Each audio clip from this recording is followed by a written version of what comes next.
Assalamualaikum warahmatullahi wabarakatuh. Kami dari kelompok 3 akan mempresentasikan materi kami yang berjudul HIV atau Human Immunodeficiency Virus. Beranggotakan Karinawati, Ria Septiana yaitu saya sendiri, Mufti Ajija, Gladila Trisepta, dan juga Nasma Ramadan.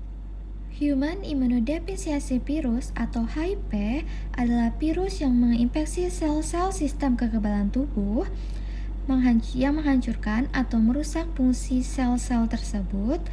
Infeksi oleh virus HIV dapat mengakibatkan penurunan progresif dari sistem kekebalan tubuh yang menyebabkan defisiensi imun. Kemudian sistem kekebalan tubuh dianggap kurang ketika tubuh tidak lagi dapat memenuhi perannya melawan infeksi dan juga penyakit.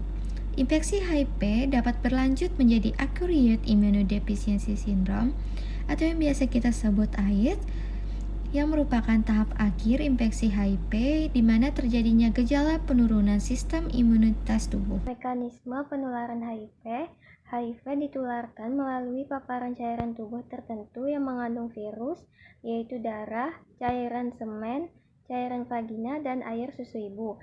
Penularan paling umum terjadi melalui secara kontak seksual, penggunaan jarum suntik bersama, transfusi darah yang terkontaminasi, serta transmisi dari ibu ke anak. Mekanisme penularan HIV yang pertama ada virus bebas, yang kedua adalah pengikatan dan penembusan, di mana virus mengikat pada reseptor CD4 dan salah satu koreseptor atau CCR5 atau CXCR4 yang ada di permukaan sel CD4. Kemudian virus meleburkan pada sel.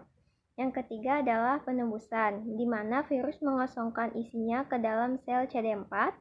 Yang keempat adalah reverse transcription, yaitu RNA serat tunggal virus diubah menjadi DNA 2 serat oleh enzim reverse transkriptase. Yang kelima adalah pemaduan, di mana DNA virus disatukan oleh DNA sel oleh enzim integrase. Yang keenam adalah transcription, yaitu waktu sel yang terinfeksi menggandakan diri, DNA virus dibaca dan rantai protein yang panjang dibuat.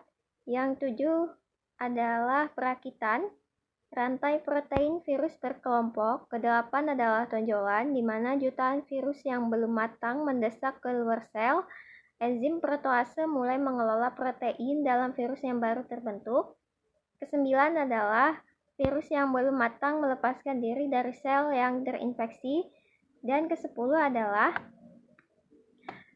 menjadi matang, di mana rantai protein pada bibit virus baru dipotong oleh enzim protease menjadi protein tunggal. Protein ini menggabung untuk membentuk inti virus dan membuat virus yang siap bekerja. Menjadi tiga. Yang pertama di screening HIV rutin, membantu mengidentifikasi orang yang terinfeksi sebelum gejala muncul, sehingga perawatan dengan terapi antiretroviral atau bisa disebut ARV. Yang kedua, edukasi kesehatan seksual, mencegah penularan dengan meningkatkan pengetahuan tentang cara penularan, cara perlindungan, dan perilaku beresiko. Yang ketiga, ada pencegahan penularan ibu dengan anak, pemberian ARV. Terapi ARV pada ODHA juga berfungsi sebagai pencegahan penularan HIV hingga saat ini belum dapat disembuhkan secara total. Karena materi genetik, virus dapat berintegrasi dengan DNA sel manusia. Namun demikian, infeksi HIV dapat dikendalikan melalui pengobatan yang tepat. Pengobatan standar pada penderita HIV adalah terapi antiretroviral atau ARV, yaitu kombinasi beberapa obat yang bekerja menghambat replikasi virus pada berbagai tahap siklus hidupnya. Selanjutnya, antiretroviral atau ARV. Terapi antiretroviral merupakan pengobatan utama HIV yang menggunakan kombinasi beberapa obat untuk menghambat replikasi virus. ARV tidak mengeradikasi virus, tetapi mampu menekan viral load hingga tidak mendeteksi serta meningkatkan jumlah sel C. Obat ARV bekerja dengan menghambat berbagai tahap siklus hidup HIV, antara lain menghambat enzim reverse transkriptase, menghambat pematangan virus atau protease inhibitor, serta mencegah integrasi DNA virus ke genom sel inang. Kombinasi beberapa golongan obat digunakan untuk mencegah resistensi virus. Potensi teknologi CRISPR CAS9 dalam eliminasi DNA HIV tinjauan penelitian ilmiah. Teknologi CRISPR CAS9 merupakan pendekatan terapi gen yang berpotensi mengeliminasi DNA HIV yang telah terintegrasi dalam genom sel inang.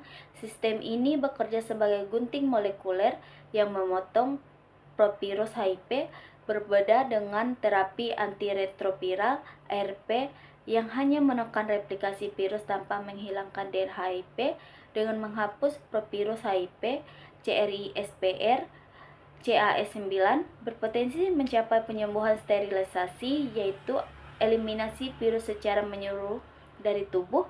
Namun hingga saat ini metode CRISPR CAS9 masih berada pada tahap penelitian eksperimental dalam belum tersedia sebagai terapi klinis yang aman dan disetujui untuk pasien HIV. HIV merupakan penyakit infeksi kronis yang ditularkan melalui cairan tubuh tertentu dan berdampak luas terhadap kesehatan individu serta masyarakat.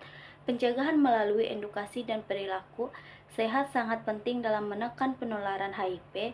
Terapi antiretroviral terbukti secara ilmiah mampu mengendalikan infeksi HIV.